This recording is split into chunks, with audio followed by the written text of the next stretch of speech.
wash away my sin? Nothing but the blood of Jesus. What can make me whole again? Nothing but the blood of Jesus. Oh, precious is the flow that makes me white as snow. No other fount I know, nothing but the blood of Jesus. For my pardon this I see, nothing but the blood of Jesus. For my cleansing this my plea, nothing but the blood of Jesus. Oh, precious is the flow that makes me white as snow. No other fount I know, nothing but the blood of Jesus. Nothing can for sin atone, nothing but the blood of Jesus. Not a good that I have done, nothing but the blood of Jesus. Oh, precious is the flow that makes me white as snow. No other fount I know, nothing but the blood of Jesus. Oh, precious is the flow that makes me white as snow. No other fount I know, nothing but the blood of Jesus. Okay, well, we've spent a lot of time on the first I am statement. I didn't realize I would be on the bread of life. I am the bread of life. I didn't realize I'd be on that for so many weeks, but we're going to move on to the second I am statement, and that is, I am the light of the world. And that takes place in John chapter 8 and in John chapter 9. I'll read the one from chapter 8 first. He says in verse 12, when Jesus spoke again to the people, he said, I am the light of the world. Whoever follows me will never walk in darkness, but will have the light of life. And then in chapter 9, after, as in the context of Jesus healing a man of his blindness, and a question is asked about who sinned, Rabbi, this man or his parents, that he would be born blind. Jesus said, neither this man nor his parents sinned, but this happened so that the work of God might be displayed in his life.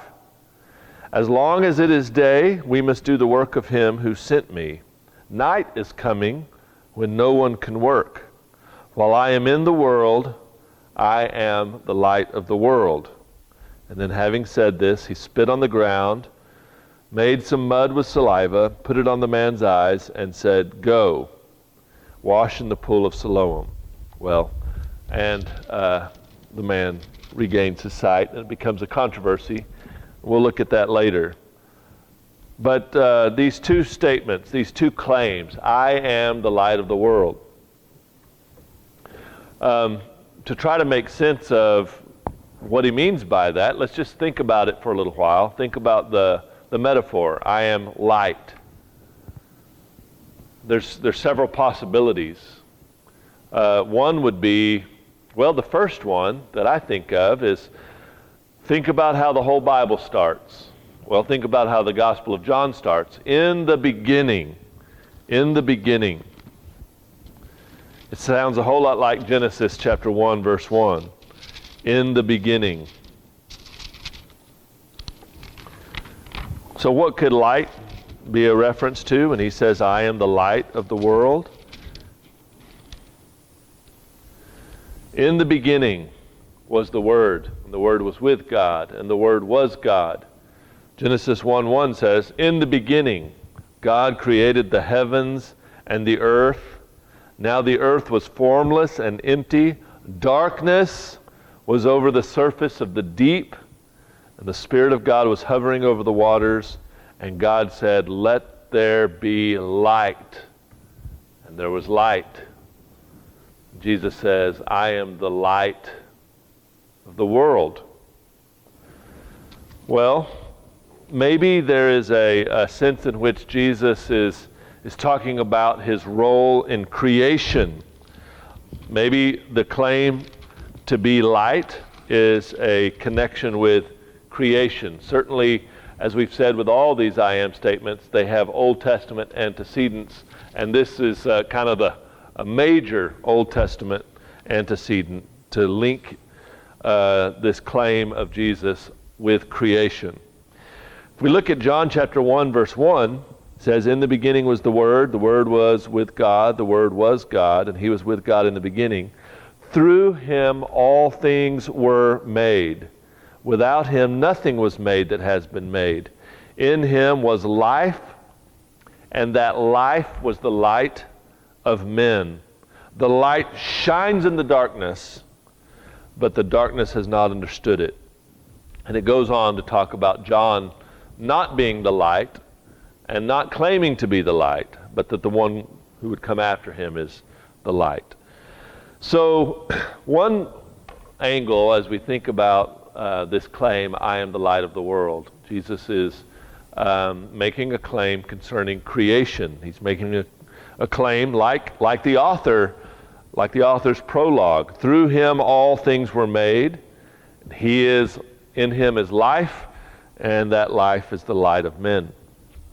Another, as we just think about what is the function of light, we think also of orientation. You know, we look to the North Star. We get our bearings by where the sun is in the sky. These luminaries in the sky. If it's in, we get our directions from where we are in our relationship to the sun, based on the time of day it is, and so on. Maybe orientation. As we look through some of these passages, it seems like the Gospel of John itself will help supply the meaning of this I am statement, as Jesus, in some of his speeches, as well as some of the author's comments, uses the metaphor of light quite a bit, leading up to chapters 8 and 9. Is it orientation? Another possibility is illumination. Not only do you think of like a beacon or a lighthouse or a North Star, that kind of light, you also think of a light that lights up a room or that lights up a path, so that you can see the truth. You can see reality as it is. You know, if this room is dark and I'm in here, whether it's dark or not. But you turn on the light and you know that I'm in here. And so maybe the role of Jesus is one that brings truth, one that shows reality as it is.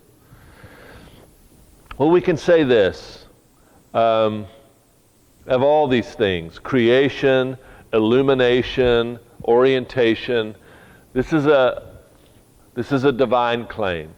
He is the light of men. He is the one who brings life. He is the one who brings truth.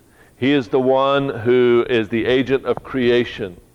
He is that orientation that all men must pursue. This is a divine claim. He is saying, I am God. I am none other than the true light amidst darkness. Well, let's look at the passages just to start off with as we wade into this metaphor. Let's just look at the different times leading up to chapters 8 and 9 in the Gospel of John, just to get familiar with how this author uses the word, the metaphor of light. Chapter 1, verse 4, in him was life. That life was the light of men. The light shines in the darkness, but the darkness has not understood it. So he has come into a dark context, to a dark world. but that darkness has not comprehended it. So he is, the author is claiming that he came among us, but that the darkness didn't receive it. There came a man sent from God. His name was John. He came as a witness to testify concerning that light. Now, John himself is not the light, but John did shed light. He did bring light. And that's going to be mentioned elsewhere as we survey these passages. But he was not the light. He apparently there are some people, even by the time that John writes this, to perhaps recipients in Ephesus, there were people who were hung up on John the Baptist, who thought John was the light, who thought John was the way, who thought John was the source of life, or maybe even the Messiah. But we see over and over in John chapters 1 and 3, John saying, no, I'm not the light. It says, concerning that light, so that through him all men might believe, he himself was not the light. He came only as a witness to the light. The true light that gives light to every man was coming into the world. John is the forerunner giving witness to the one that is to come, who is the light, who is the one who gives light to every man. You move on, and there's another sort of related theme. Look at verse 14. The Word became flesh, made his dwelling among us. We have seen his glory. Now that's one of the connections with the divine. That when we think about the true light, we think about the glory of God. We think about the radiance and the brilliance of God, and that this one who became flesh, this word through whom creation, God said, let there be light. God is speaking the word that brings light into the dark, into the deep. It says that we have seen his glory, the glory of the one and only. So Jesus is the glory of God. Jesus is God. He came from the Father, like the Word from the Father, the glory of the Father, the effulgence of the Father, the radiance of the Father, and he came full of grace and truth. So we see in chapter 1 light and the light of men, the light that gives light to every man, and we also see that he is, that we have seen his glory, and it's the glory of God.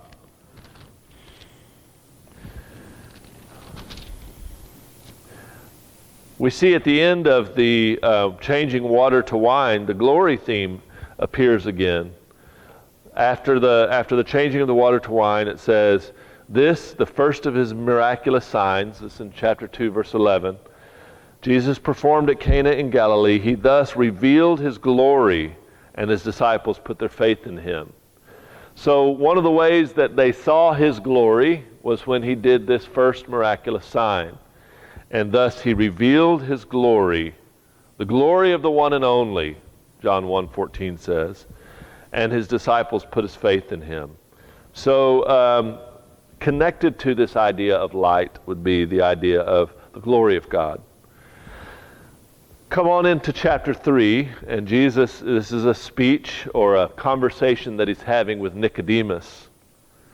And at about verse 18, look what he says. Whoever believes in him, talking about himself, is not condemned.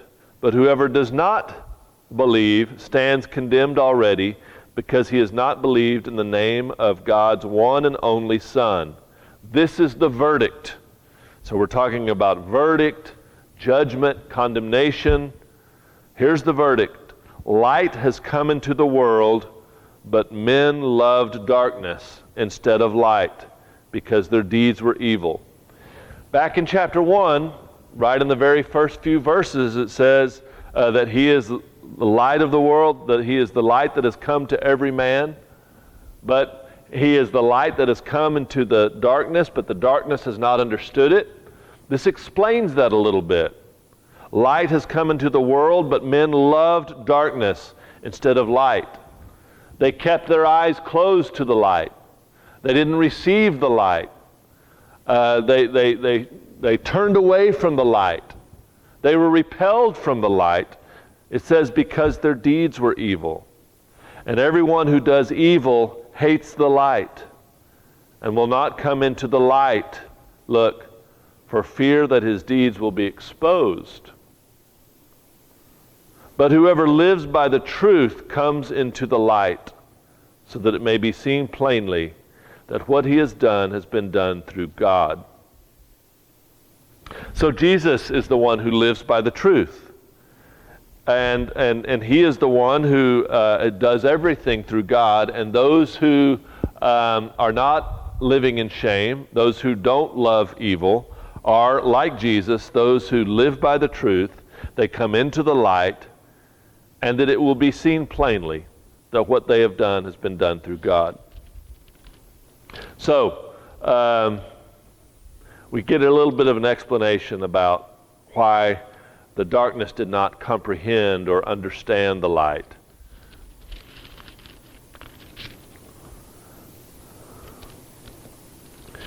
We'll move on. In chapter 5, this is a statement about John.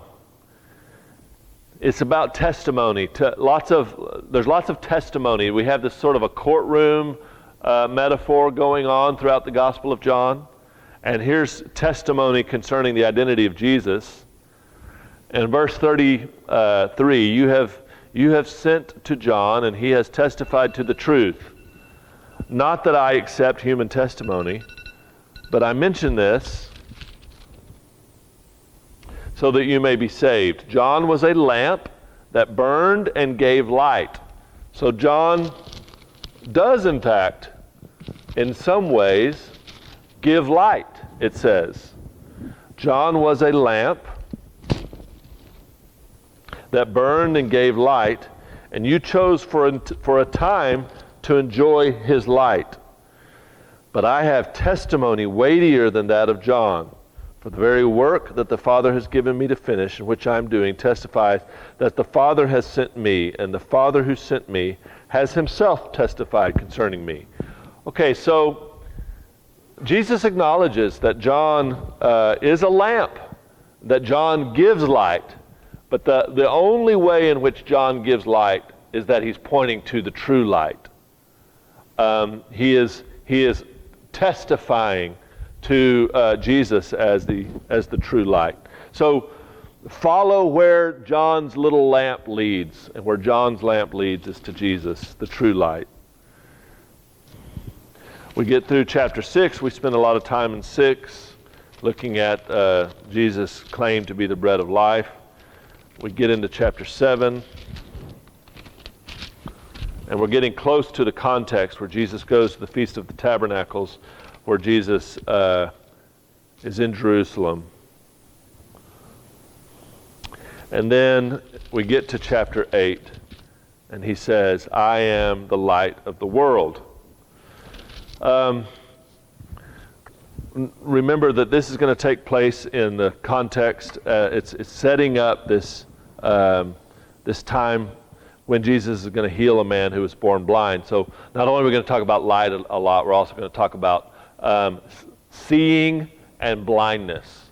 So we'll look at chapters 8 and 9 and the metaphor of vision and blindness as it relates to Jesus' claim to be the light of the world. God bless.